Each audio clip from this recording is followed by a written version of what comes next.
Vamos a conversar ahora con el presidente de la Democracia Cristiana, Fuad Chahine. Señor Chahine, bienvenido a CNN. Muy buenas tardes.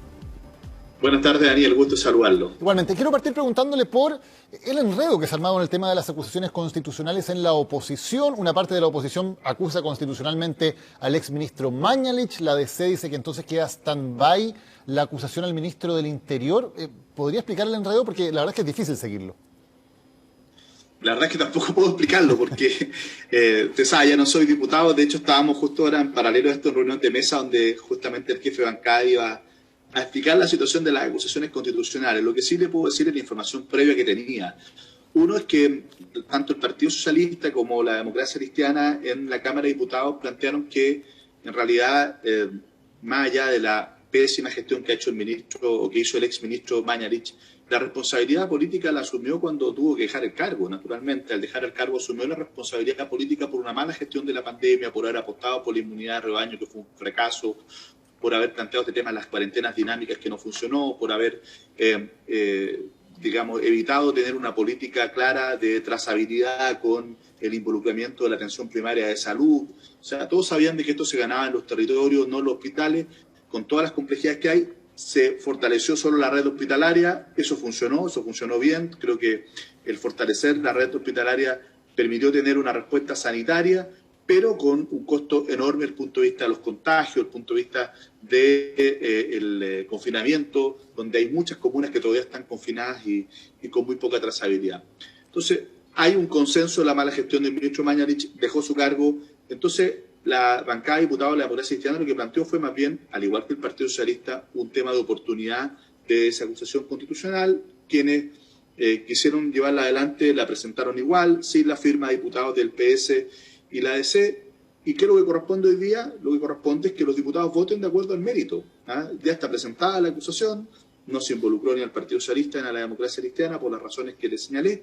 Y lo que le corresponde a los diputados hoy día es evaluar el mérito del libelo, los antecedentes que se puedan acompañar en la comisión que tiene que investigar la acusación y luego votar en conciencia. Y esa es responsabilidad de los diputados y nosotros lo vamos a respaldar. Ya, pero ¿por qué la presentación de la acusación contra un exministro de Salud tiene efectos sobre la acusación por un tema completamente distinto de un ministro del Interior? Eso es lo que no se entiende. ¿Qué tiene que ver una cosa con la otra? Hombre, mire, yo creo que básicamente por lo siguiente, porque la bancada de diputados en su momento, cuando planteó la acusación contra el ministro Pérez, lo hizo con una condición. Lo que hizo fue dar un plazo. Dijo, mire, esto tiene un plazo de 24 horas para que se levante el paro o vamos a presentar una acusación constitucional.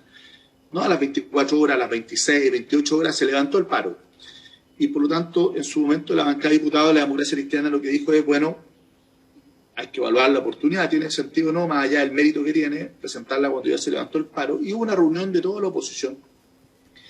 Y dijeron, mire, actuemos de consumo, ¿ya? Y por lo tanto, sigamos adelante, mantengamos este tema. ¿Por qué? Porque la intención es actuar de consumo. Y la DC se allanó a eso, dijo, bueno, sigamos, se trabajó en la redacción, pero no ocurrió lo mismo con la del ministro Mañalich. Entonces yo creo que indudablemente eso generó una situación, digamos, súper incómoda y que tendrá que resolverse. Ahora, a mí lo que me parece es que las acusaciones constitucionales tienen que tener dos tipos de evaluaciones. Uno, la evaluación del mérito, y dos, la evaluación de la oportunidad.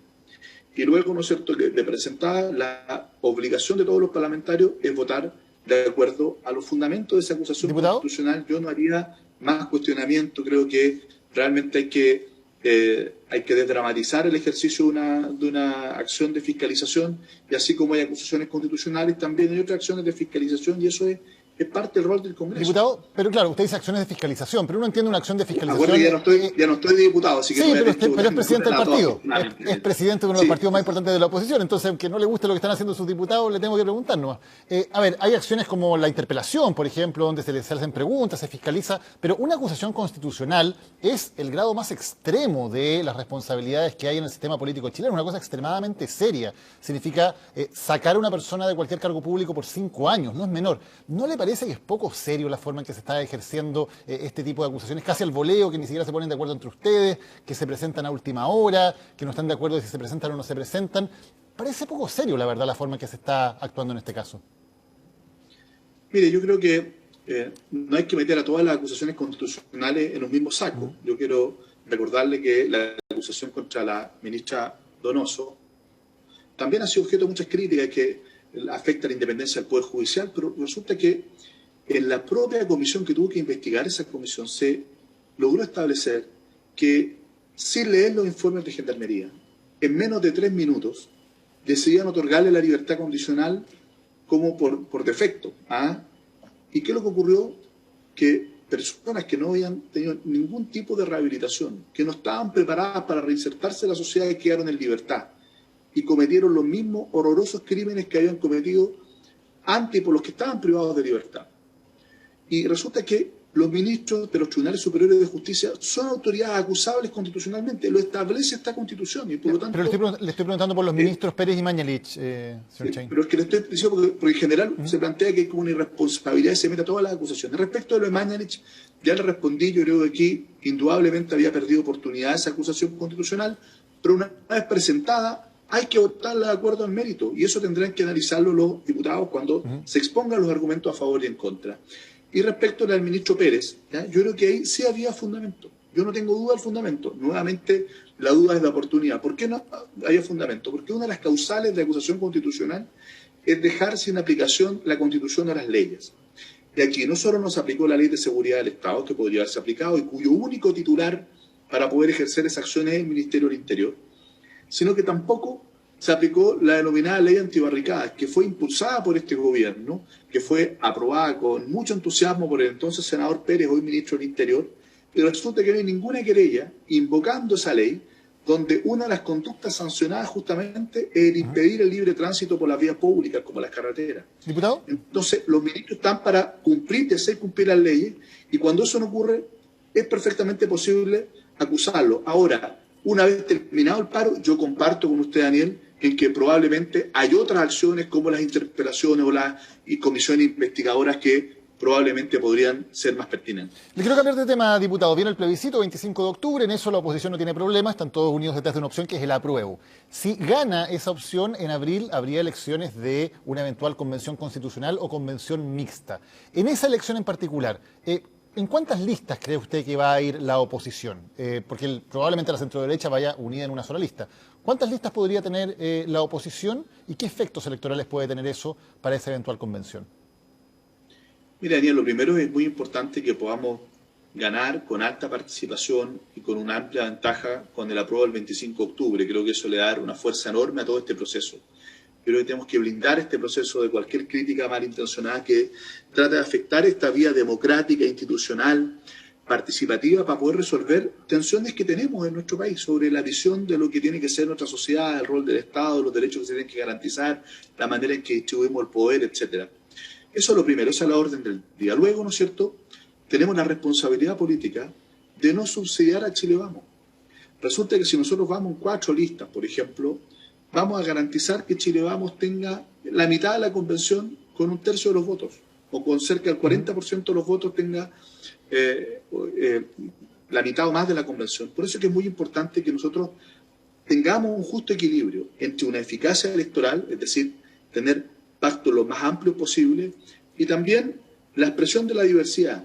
Yo por eso que creo que no es posible que tengamos una sola lista de la oposición, yo lo quiero decir derechamente, porque no cabemos, son 18 partidos, algunos que ni siquiera firmaron el acuerdo del 15 de noviembre, que después votaron en contra de la idea de legislar, entonces es como inconsistente. Pero si podemos ir en 2 o máximo 3 listas, creo que eso sería lo responsable. Ojalá en 2, máximo 3, más de 3 listas para la convención constitucional, creo que sería subsidiar a la derecha, quien quedaría sobre representada en esa convención. ¿Diputado? Y naturalmente que lo que busca esta convención es que sea el mejor reflejo de lo que es nuestra sociedad y no distorsiones por efectos electorales. Sí, señor Chang, entendido eso, por lo tanto, no es posible, dice usted, ir en una sola lista a la elección de una eventual convención constitucional. ¿Qué pasa en las elecciones que vienen de alcaldes, gobernadores y de presidente de la República? Ustedes han planteado la posibilidad de hacer primarias en la oposición, pero mi pregunta es, ¿qué tan amplias esas primarias son? Por ejemplo, incluyendo al Partido Comunista y al Frente Amplio y respaldando todos al que gane esas primarias, ¿o no? ¿Es solamente con PS, PPD, Partido Radical? ¿Qué tan amplias son esas primarias de donde deberían salir candidatos? Yo creo que, yo voy a hablar lo que hemos acordado institucionalmente la democracia cristiana de manera unánime el Consejo Nacional. Para las elecciones de alcalde, donde a diferencia de las presidenciales no hay segunda vuelta, y en la de gobernadores, donde hay segunda vuelta, pero que tiene un umbral más bajo que el de la elección presidencial, con el 40% de los votos que alcanza un candidato, ya no hay segunda vuelta. Tenemos la obligación de tener un candidato único. Y nosotros creemos que ese candidato único de la oposición, sin ningún tipo, digamos, de exclusión, debe darse por un mecanismo participativo y democrático como son las elecciones primarias. Y nosotros no tenemos ningún problema en que participen todos los liderazgos, no solo de los partidos, sino independientes, que se sientan de oposición en elecciones primarias para llegar con un candidato único. Porque lo contrario, la dispersión va a ser que nos gane Chile Vamos en las elecciones de abril, que en esta oportunidad, por el cambio del calendario electoral, va a estar a solo 7 meses de la elección presidencial. Y para cerrar, en la presidencial. Le vamos a estar inventando a la bien el triunfo. En la presidencial hay segunda vuelta. Y quiero decirle que del 93 hasta el 2013 siempre ha habido más de un candidato de las fuerzas progresistas. Entonces, yo creo que hay que dramatizar eso, pero tenemos que no llegar tampoco totalmente atomizado. Entonces nosotros planteamos una primaria, pero no sobre la base de un cheque en blanco en que el que gana por un voto se lleva el programa para la casa, sino que primarias sobre la base de un marco predefinido de principios, de elementos centrales del programa y de gobernabilidad. Primero, este marco. Y todos los que estén disponibles a suscribir ese marco, bueno, que participe en una primaria, porque así el que gana tiene un mandato y no tiene un cheque en blanco en que simplemente los demás tienen que sumarse.